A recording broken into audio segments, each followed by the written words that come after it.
Rasulillah Sayyidina Muhammad bin Abdullah wa alihi wa sahbihi wa man walah amma ba'd. Subhanaka la ilma lana illa ma 'allamtana innaka antal alimul hakim. Rabbi shrah li sadri wa yassir li amri wahlul 'uqdatam min lisani yafqahu qawli. Allahumma salli ala Sayyidina Muhammad al-Fatih lima ughliq wal khatim lima sabaq nasiril haqqi bil haqq. والهادي إلى صراطك المستقيم وعلى آله حق قدره ومقداره العظيم. اللهم انفعنا بما علمتنا وعلمنا الذي ما ينفعنا. اللهم فقهنا في الدين وعلمنا التأويل. اللهم إنا نسألك علما نافعا ورزقا واسعا ونعوذ بك من علم لا ينفع من قلب لا يخشع. اللهم افتح علينا فتوح العارفين وارزقنا فهم النبيين وحفظ المرسلين وإيمان المتقين أرحم الراحمين. اللهم نوّر قلوبنا بعلمك واستعمل أبداننا في طاعتك. اللهم نوّر قلوبنا بنور معرفتك وطهر قلوبنا عن غيرك. اللهم افتح علينا فتحا قريبا في علوم الأقلية والنقلية بجاه سيدنا ومولانا محمد خير البرية صلى الله عليه وسلم. الحمد لله رب العالمين. Alhamdulillah, segala puji bagi Allah Subhanahu Wa Taala, pencipta tujuh petala langit dan tujuh petala bumi dan segala pembendaharaan yang berada di antaranya. Selawat dan salam ke atas Nabi junjungan besar kita, kekasih kita Nabi Muhammad sallallahu alaihi wasallam, dan ke atas ahli keluarga baginda dan ke atas para sahabatnya dan ke atas mereka yang mengikuti jalan mereka yang terdahulu dengan cara yang terbaik sehingga hari kiamat. Alhamdulillah, muslimin muslimat dirahmati Allah Subhanahu Wa Taala. Syukur kita pada malam yang berbahagia ini dihimpunkan lagi oleh Allah dalam majlis yang penuh mulia, yang dicintai oleh Allah Subhanahu Wa Taala, iaitu majlis ilmu, untuk kita sama-sama menyambung pengajian kitab Bidayatul Hidayah yang dikarang oleh Imam Ghazali rahimahullah. Mari kita bacakan ummul kitab dan hadiahkan kepada beliau dengan niat mudah-mudahan Allah kurniakan kita keberkatan ilmu, dibukakan kefahaman zahir dan batin, dan dicurahkan ke dalam dada kita seperti mana yang telah dilimpahkan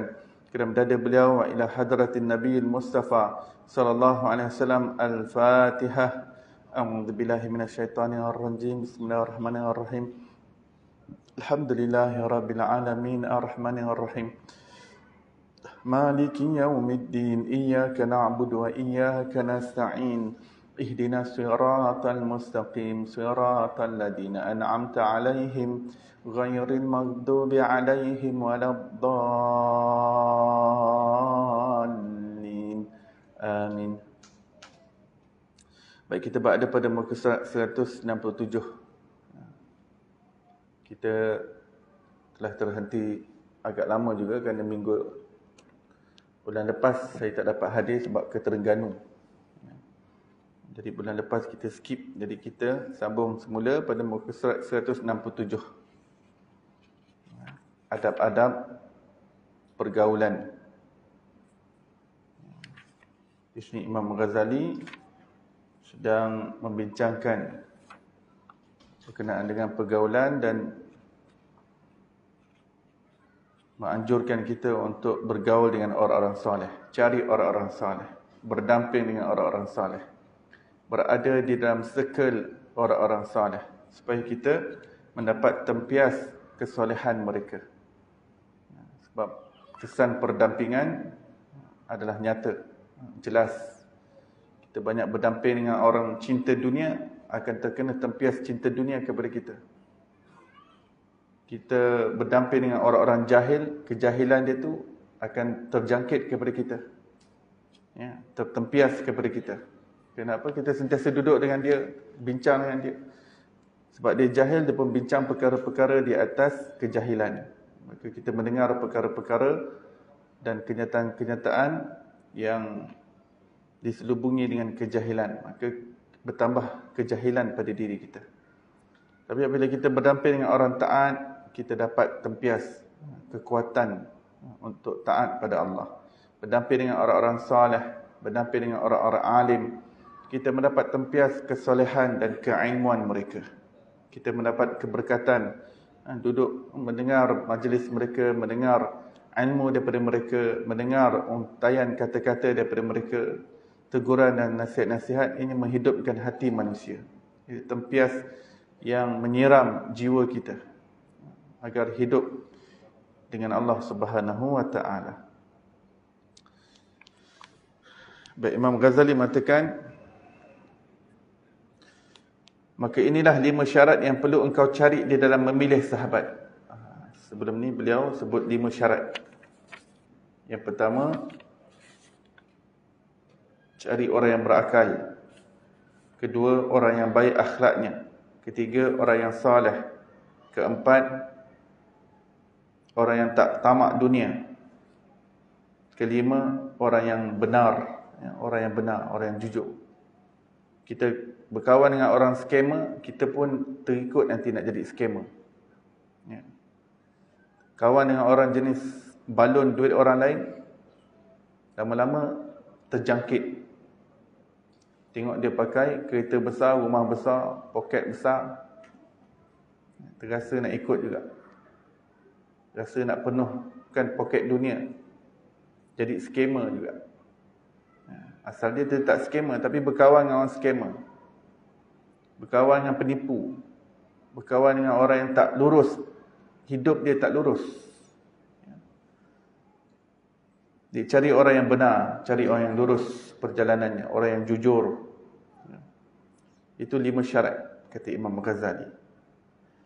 Barangkali susah engkau mendapatkan orang yang memiliki kesemua sifat-sifat ini, walaupun pada orang yang duduk mengaji di surau-surau atau duduk beribadah di dalam masjid. Oleh itu, tiada ada jalan bagimu kecuali engkau memilih satu di antara 2 jalan. Jika kita hidup dalam satu zaman yang ada dalam kepompong agama, dah ada dalam komitmen agama, yang dah datang masjid surau pun, tapi masih lagi tak memenuhi kelima-lima syarat tersebut, maka ada 2 jalan, 2 option. Pilih salah satu.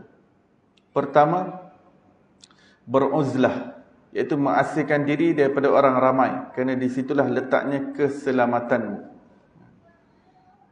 Beruzlah ni maksudnya kita tak campur hal orang. Kalau campur, kita terbabit sekali. Kerana masyarakat dah rosak. Kalau kita campur juga dengan masyarakat, kita takut kita terpengaruh dengannya. Tapi kalau kita tahu kita ada kekuatan, kalau nak bercampur dengan masyarakat, tidak ada masalah dengan niat supaya masyarakat boleh berubah dengannya. Mudah-mudahan dengan adanya dia dalam masyarakat, masyarakat boleh berubah. Ini ada orang yang mengetahui kemampuan dirinya. Tapi kalau dia tak mampu, kalau dia bercampur juga, dia akan terlibat sama dengan kerosakan masyarakat tersebut. Maka mengasingkan diri ni bukan pergi masuk hutan, bukan pergi masuk dalam gua bertapa. Mengasingkan diri maksudnya dia jaga hal dirinya sendiri. Dia tak campur hal orang.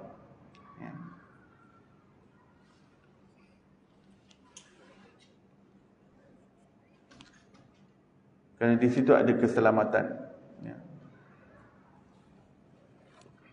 Zaman sekarang ni, kalau orang tak ada handphone, dah kira beruzlah dah. Zaman sekarang punya style. Sebab dengan handphone tu menghubungkan dia dengan pergaulan kepada satu dunia punya orang. Satu dunia boleh terhubung. Di situ pun suatu bentuk pergaulan, perdampingan. Siapa yang dia kawan, siapa yang dia friend, siapa yang berada dalam friend list dia. Dia berada dalam grup mana, berada dalam team mana. Dan dia kadang daripada segi fizikal dia dah asingkan diri dia daripada orang. Dia ada orang daripada segi fizikal dia tak campur orang, tapi daripada segi alam maya begitu aktif sekali. Dan aktifnya dia tu, kadang-kadang apa yang dia komen adalah sesuatu yang tidak sepatutnya, melanggar etika pergaulan, melanggar adab, bercakap dengan perkataan yang menyakitkan hati orang, menyindir, perlis, perkataan-perkataan yang boleh menyebabkan perpecahan, kebencian, permusuhan, ya, perkataan-perkataan yang boleh menyemarakkan dan mengobarkan api perbalahan, pergaduhan, persengketaan, pertelingkahan. Ya. Dan komen dia tu komen yang nasty, sadistik, ya, yang sarcastic, nasty, sadistik, sarcastic. Ya. Tapi daripada si fizikal dia diam, dia tak campur orang. Tapi di alam maya dia bercampur dengan orang, dan cara campur tu, kalau dia bagi komen, oh, macam ni punya dia. Lalu senyap. Tapi sekali keluar komen kat FB, oh, takut. Ya, takut perkataan-perkataan macam ni boleh keluar daripada orang Islam, boleh bercakap macam ni. Macam ni boleh orang Islam bercakap. Ya. Ada jenis orang yang dah memang hadir majlis ilmu, tapi sebab media sosial punya pasal, hilang adab, hilang etika. Dah terbiasa dah duduk majlis ilmu, dah biasa dah hadir majlis para ulama. Tapi bila dia komen, inna lillahi wa inna ilaihi raji'un, sekali dia komen ataupun dia posting, la haula wala quwata illa billahil aliyyil azim, tak menggambarkan yang ini jenis orang duduk dalam majlis ilmu. Ya. Tak menggambarkan dia ni jenis orang yang berkomitmen dengan majlis ilmu, ataupun masih dalam proses, masih mentah. Dan yang lagi memeningkan ialah kalau ahli ilmu itu sendiri, asatizah itu sendiri, apabila bermedia sosial, dia terlupa yang di situ pun tempat untuk dia beradab. Dan dia terlepas pandang perkataan-perkataan yang dikeluarkan juga tidak menggambarkan adab, sehingga orang tertanya, betul ke ustaz macam ni? Betul ke ni orang belajar agama macam ni? Perkataan macam ni kadang orang awam pun tak guna perkataan tu kadang-kadang. Betul ke ni asatizah? Betul ke ni? Betul ke ni jenis orang ngaji pondok? Betul ke ni orang ngaji kitab? Perkataan tu tak menggambarkan dia ni jenis orang ngaji kitab, ngaji pondok, ngaji agama. Dan ngaji agama bertahun-tahun lama. Tapi sekali letak komen, mengalahkan orang awam, dia punya perkataan keras, kasar, leza, pedas, berapi. Patutnya boleh gunakan perkataan yang lebih sesuai. Bahasa ilmu ni bahasa yang bahasa ilmiah kan. Bahasa ilmiah ni dia tak hentam dengan perkataan-perkataan yang sarkastik, perkataan yang sadistik, perkataan yang buruk, perkataan yang keji, perkataan yang hina, perkataan-perkataan yang rendah, perkataan-perkataan yang rendah, perkataan-perkataan yang picisan digunakan. Kesian. Ini media sosial, ini penangan media sosial. Jadi saya ingatkan diri saya sendiri. Saya ingatkan diri saya sendiri. Saya sendiri aktif juga dalam media sosial. Takut. Sebab media sosial ni takut. Sebab sekali upload, satu dunia boleh tengok. Satu dunia. Dia bukan satu Malaysia bang. Bukan satu Malaysia. Satu dunia. Jadi kalau orang tu komen, dia nak letak komen, nak letak posting, dia kena tahu posting dia tu boleh pergi satu dunia, satu globe dunia ni. The whole globe. Dia bukan main kawasan Semenanjung, kawasan Putrajaya, bukan. Media sosial ni tak ada sempadan. Sehujung-hujung dunia dia boleh pergi. Dia kena sedar consequences Sekali dia posting, dia kena setak akibat dia.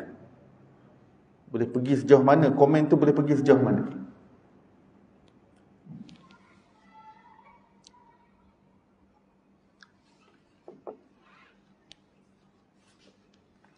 Ya.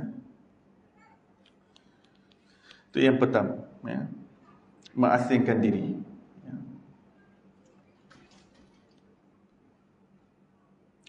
Yang kedua, jadi seseorang yang tak pandai untuk nak menulis dengan perkataan yang baik, komen dengan baik, maka dia tak perlu bermedia sosial. Dia tak perlu aktif dalam media sosial, dia tak perlu letak komen, dia tak perlu share, dia tak perlu likes, dia tak perlu copy paste, dia tak perlu forward. Tak perlu. Merugikan dia. Dia akan menyesal di hari akhirat. Dia akan menyesal sesesal-sesalnya.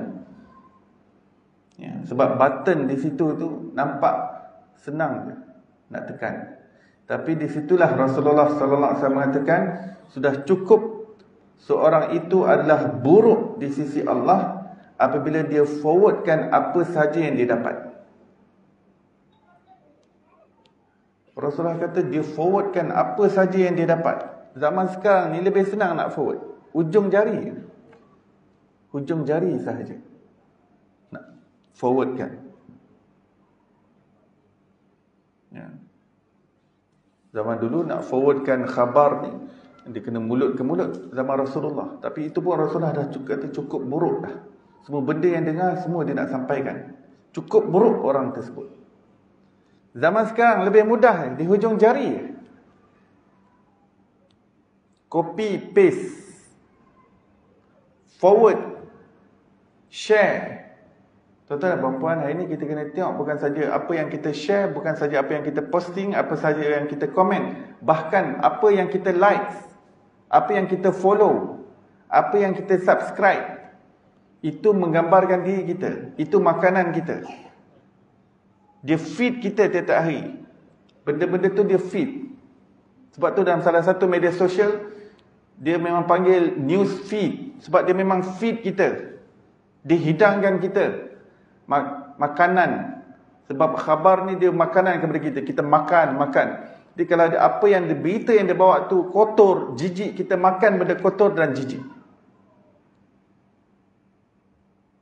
Itu maksudnya feeding.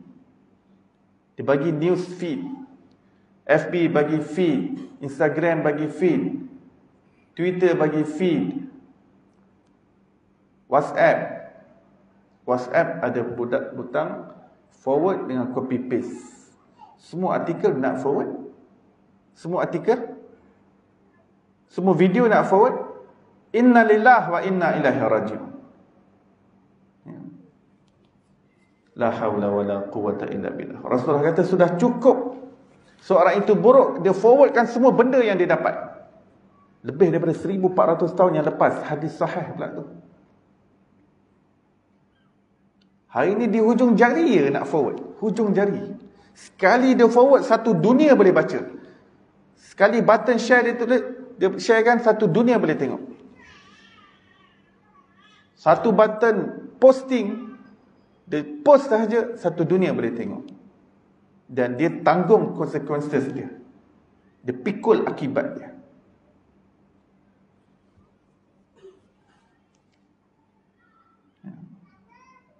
Tuan-tuan dan puan-puan yang dimuliakan Allah, semua video yang kita dapat dalam WhatsApp bukan untuk kita forwardkan kepada semua orang.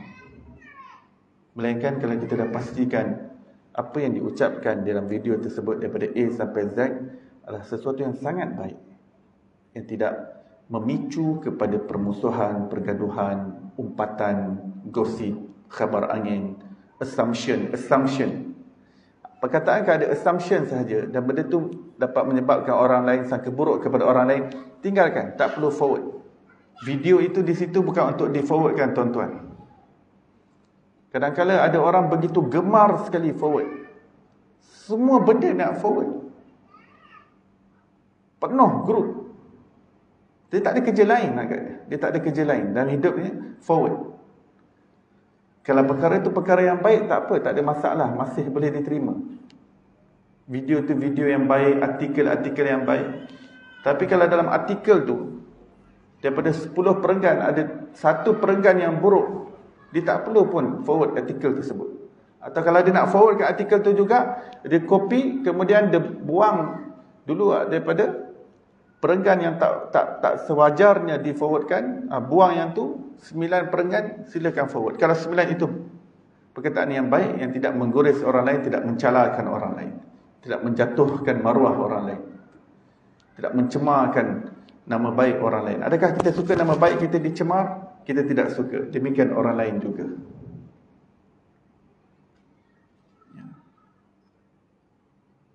Itu bahaya zaman sekarang. Dan kita kesian, kadang-kadang yang tukang-tukang forward ni pakcik-pakcik, dah tua-tua, dah nak meninggal lah, dan dia kena pikul setiap daripada apa yang dilakukan, daripada saki baki, daripada umur yang dia ada. Kita kesian dia kalau dia main WhatsApp. Kita kesian orang tua main WhatsApp. Sebab apa?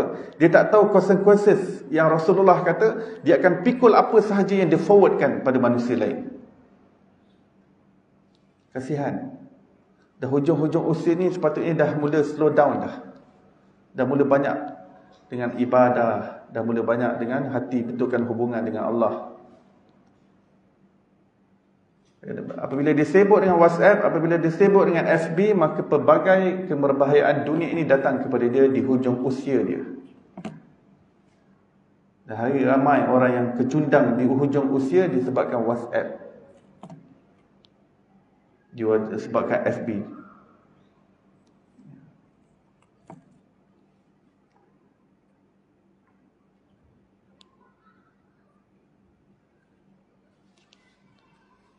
Jadi kita pastikan setiap kali kalau apa saja yang kita nak likes, kita nak share, kita nak copy paste, kita nak forward, kita nak subscribe, kita nak follow, kita nak join, kita kena pastikan perkara yang sedemikian itu hal-hal yang mendatangkan manfaat kepada kita.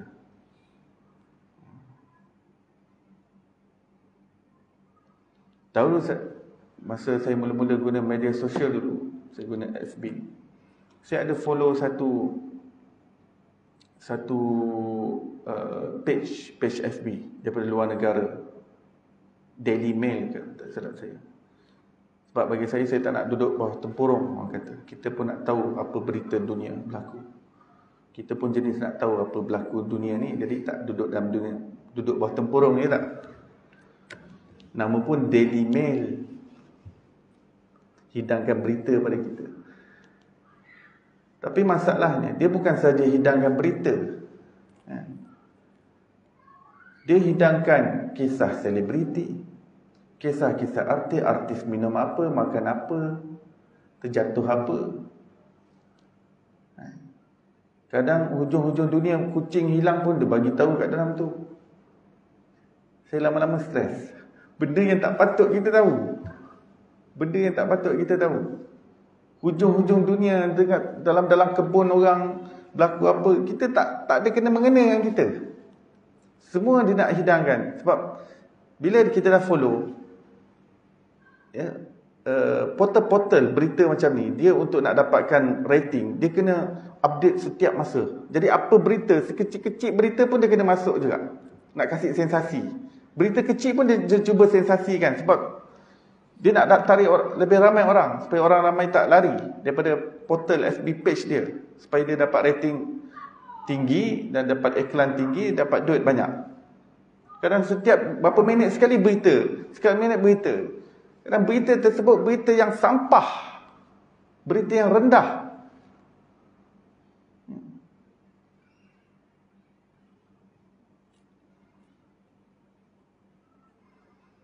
Baca berita, Justin Bieber gaduh dengan bodyguard dia.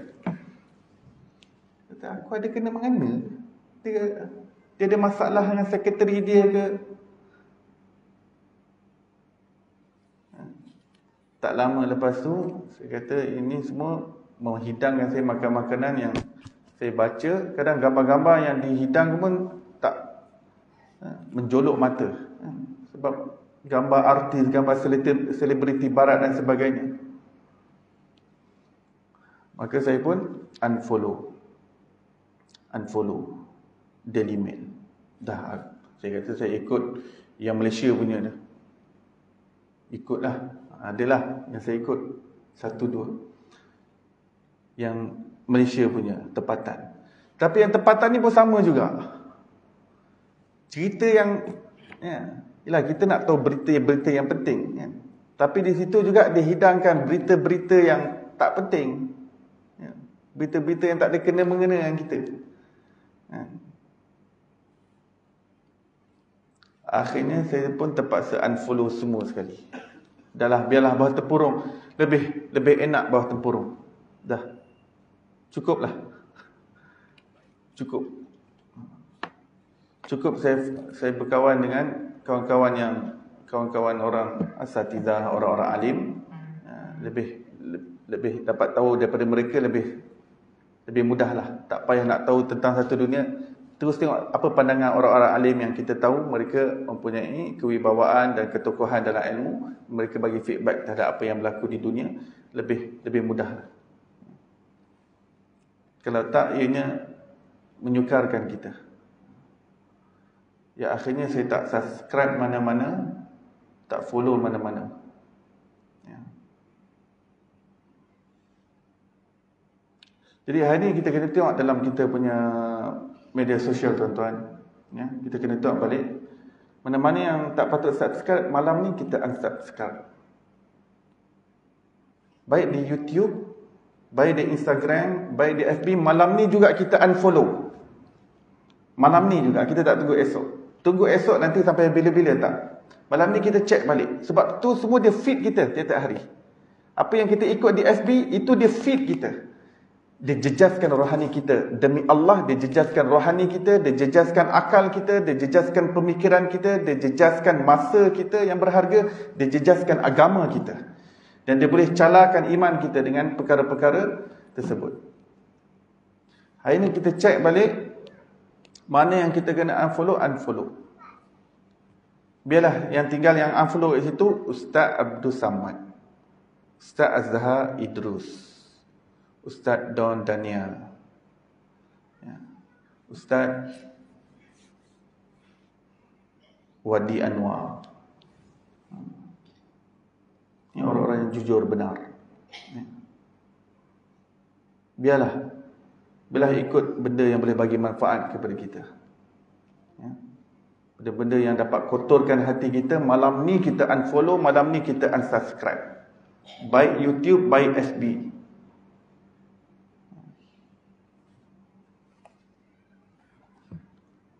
Baik.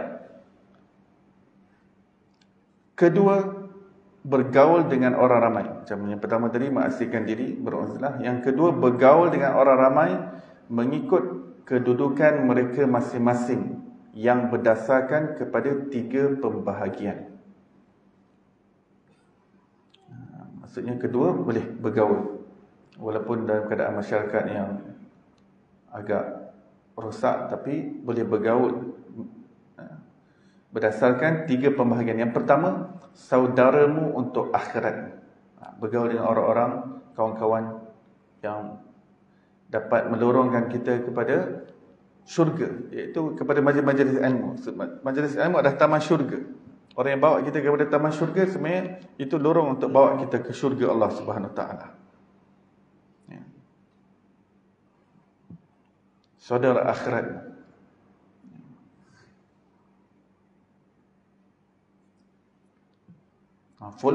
Follow kuliah warrior. Kuliah warrior. Ini semua yang boleh bagi manfaat kepada kita.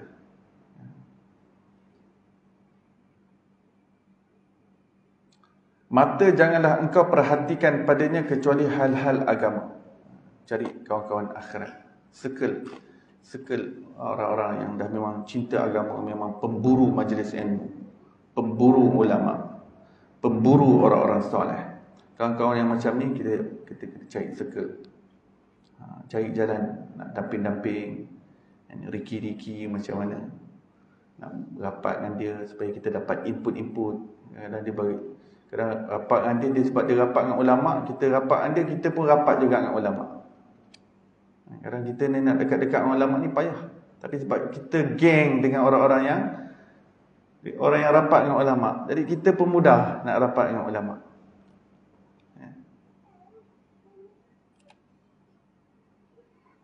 Yang kedua, saudaramu untuk duniamu, yang dapat membantu hal ehwal dunia kita. Maka janganlah engkau perhatikan padanya kecuali hanya akhlak yang baik. Orang-orang yang boleh bantu kita daripada segi dunia kita, bisnes kita, kita ambil orang yang berakhlak baik. Berakhlak baik. Ketika saya mula-mula pulang daripada belajar luar negara, pulang ke tanah air, mula settle di tanah air, saya terfikir, yalah balik sambil mengajar, sambil saya nak ada bisnes sendirilah. Kita tak nak bergantung penuh pada mengajar bisnes, sebab kita belajar, waktu belajar luar ni, tengok ulama-ulama luar ni memang mengajar, memang ada bisnes masing-masing. Dulu ketika belajar di Afrika, Maulana ni semua ada kedai mereka sendiri, gudang mereka sendiri, kilang mereka sendiri.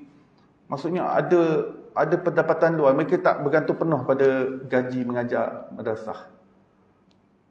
Lepas tu pergi Yaman pula Tarim, tengok Habib Umar. Habib Umar sendiri ada kedai, ada ladang. Habib-habib yang lain mereka ada kedai-kedai tertentu.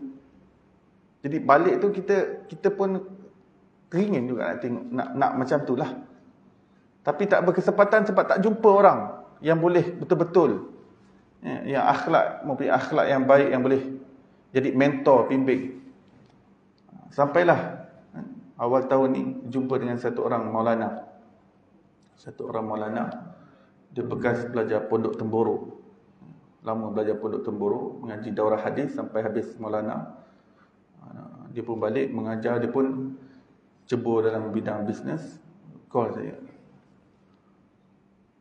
kata, Ustaz Iqbal, nak belajar buat bisnes tak? Kata, memang dah lama niat. Jom. Dia pun ajak. Saya kata, kalau orang macam ni saya nak ikut. Kerana nak kata orang-orang bisnes, saya kenal ramai orang-orang bisnes. Orang-orang kaya, jutawan saya ramai kenal. Tapi kalau yang ini offer saya, nak belajar bisnes daripada dia, bismillah. Orang macam ni, bismillah. Ini orang-orang yang kita pilih untuk nak bantu untuk dunia kita.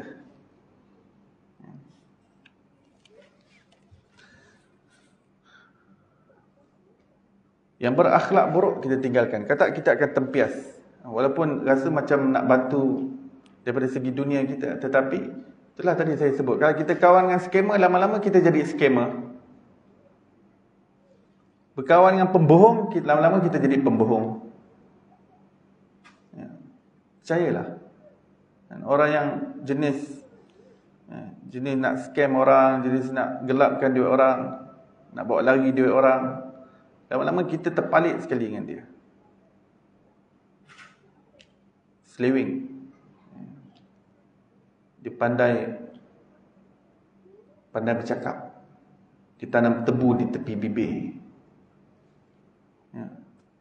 Kita pun boleh terikut kalau kita berkawan dengan orang-orang macam ni, orang yang berakhlak buruk.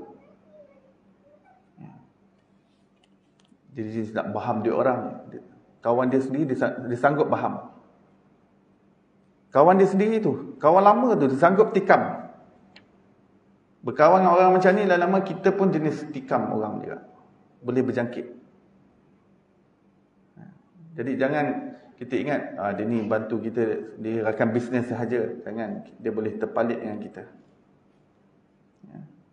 Carilah orang yang berakhlak baik, orang yang jujur dalam menjalankan perniagaan, orang yang jujur dalam melangsungkan bisnes dia, yang lurus perjalanannya, lurus. Ketiga, saudaramu untuk kejinakan hatimu. Pergaulan dengan orang-orang yang dapat jinakkan hati kita, lembutkan hati kita. Maka jangan engkau perhatikan padanya kecuali hanya keselamatanmu dari kejahatannya, fitnahnya dan keburukannya.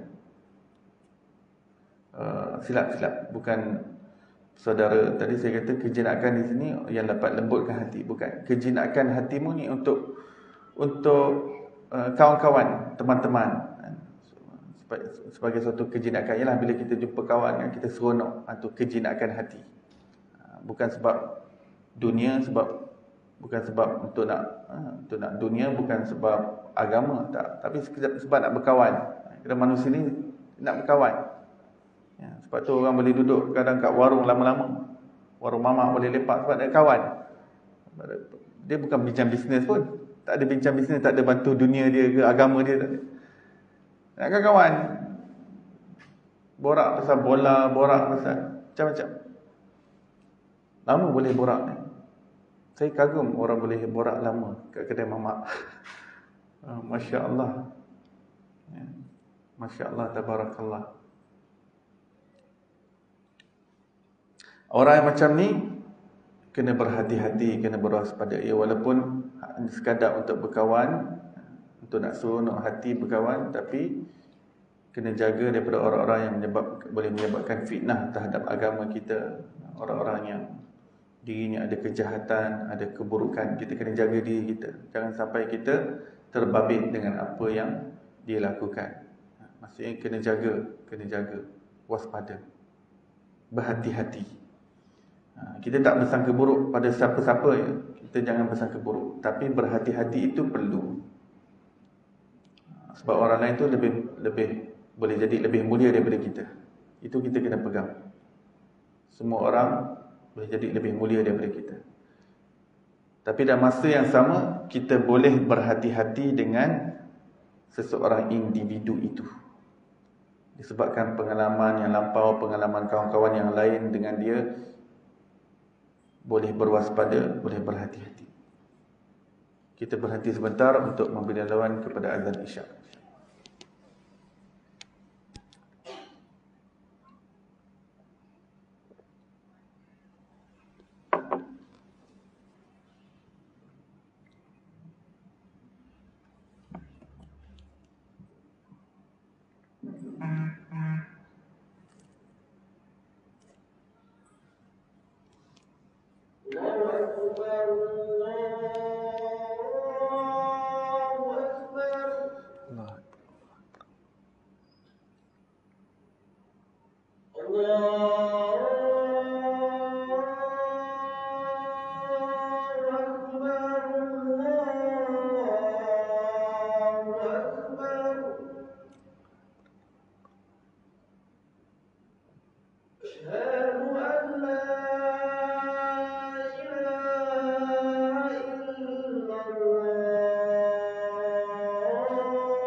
Allahu Akbar, Allahu Akbar.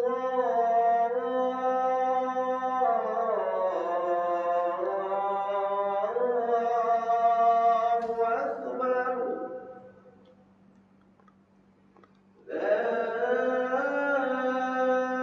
ilaha illallah.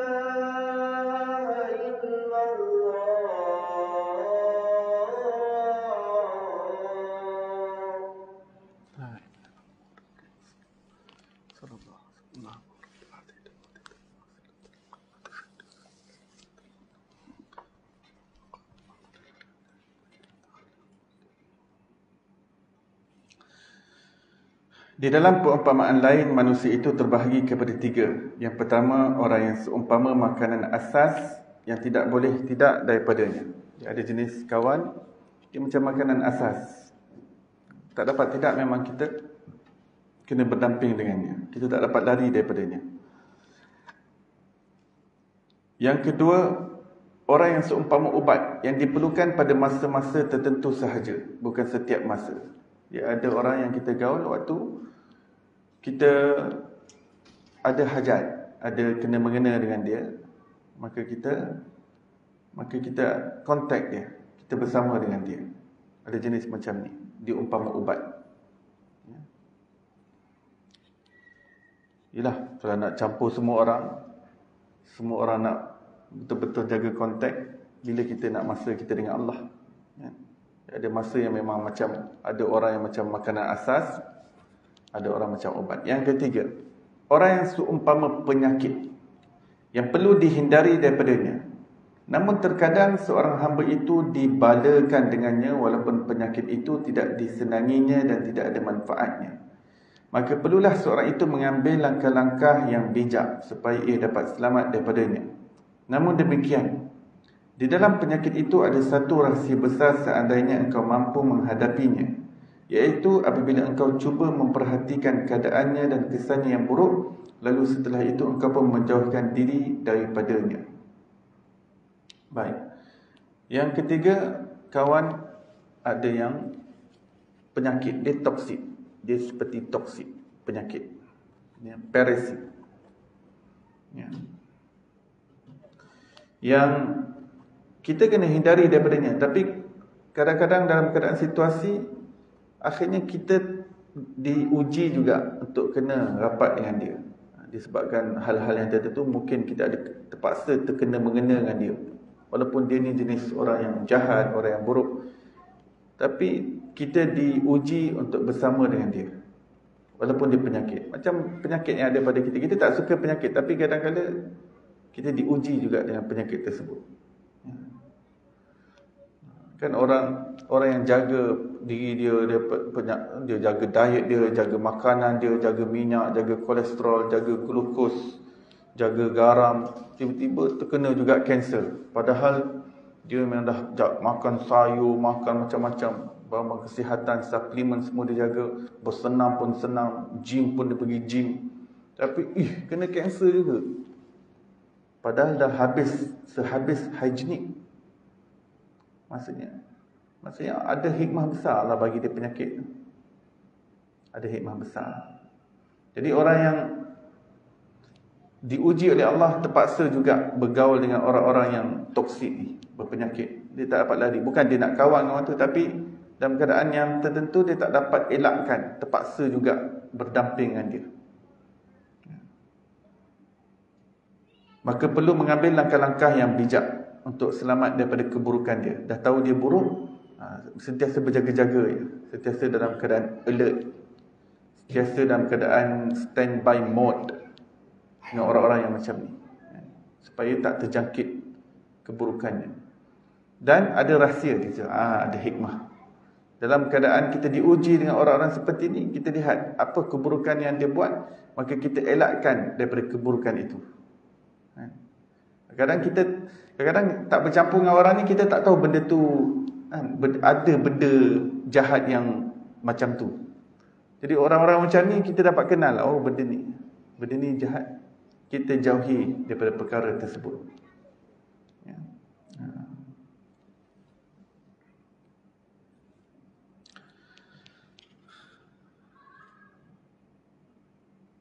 Pernah orang bertanya kepada Nabi Isa alaihissalam, siapa sebenarnya yang mengajar adab-adab kepadamu?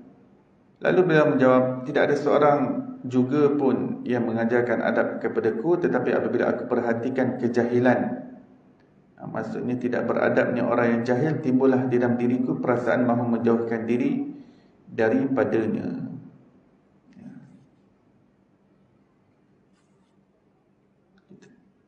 Jadi orang tanya pada Nabi Isa, daripada mana kamu belajar adab-adab yang mulia? Kata, tak ada siapa pun guru yang mengajar aku. Ialah zaman dia itu, dia yang tertinggi adab. Sebab zaman Nabi Isa, kedudukan baginda Nabi Isa tinggi, lebih tinggi daripada, walaupun Nabi Yahya sezaman dengannya, tapi kedudukan Nabi Isa lebih tinggi daripada Nabi Yahya. Jadi pada zaman Nabi Isa tidak ada siapa manusia yang lebih tinggi kedudukan berbanding Nabi Isa binti Maryam. Tapi bila kata aku belajar daripada orang-orang yang buruk, orang-orang yang jenis biadab, jenis kasar, aku tengok apa yang mereka, orang-orang jahil, orang-orang biadab seperti ini, apa pelakuan mereka, aku jauhi daripada pelakuan tersebut. Aku belajar daripada situ. Aku tahu keterbalikan daripada apa yang mereka lakukan, itulah yang mulia.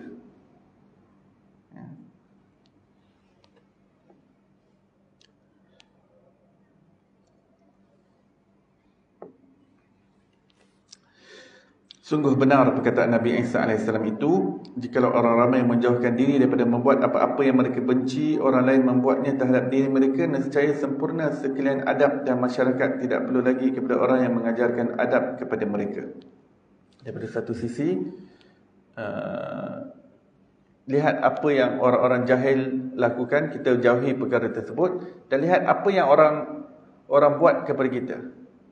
Orang mengata kita, berinteraksi kasar dengan kita dengan cara yang jahat, dengan cara yang kita sakit, menyakitkan, mengganggu. Daripada situ kita tahu, oh perkara ini tak betul, sebab benda tu boleh menyakitkan aku. Maka aku jauhkan benda tu daripada lakukan benda yang sama pada orang lain. Jadi kita dapat belajar di situ. Dapat belajar. Kadang ada perkataan tu kita nampak, kita rasa macam okey, biasa. Tapi bila orang tu cakap, guna perkataan tu terhadap kita, kita terasa, oh jenis perkataan macam ni kita boleh terasa. Maka kita jangan gunakan perkataan macam tu pada orang lain, sebab orang lain boleh terasa, boleh tercalak, boleh tersinggung. Demikianlah salah satu cara bagaimana kita belajar adab yang mulia. Kita tengok bagaimana orang memperlakukan terhadap kita, bagaimana layanan manusia terhadap kita yang kita terasa terganggu, kita rasa tersakiti, kita rasa tidak enak dengan cara yang sedemikian itu, maka kita jangan lakukan perkara itu kepada orang lain. Sebab itu dalam sebuah riwayat mengatakan, layanilah manusia seperti mana kamu suka diri kamu dilayani dengannya. Dan jauhilah diri kamu daripada melayan orang lain seperti dengan layanan yang engkau tidak suka perkara itu diperlakukan terhadap dirimu. Kita tak suka orang mengata kita, kita jangan mengata orang. Kita tak suka orang cerita-cerita tentang kita di belakang kita, kita jangan cerita pasal orang di belakang orang. Dah. Banyak zikir, banyak ingat Allah lah, cukup. Dunia sekejap je. Dunia sekejap.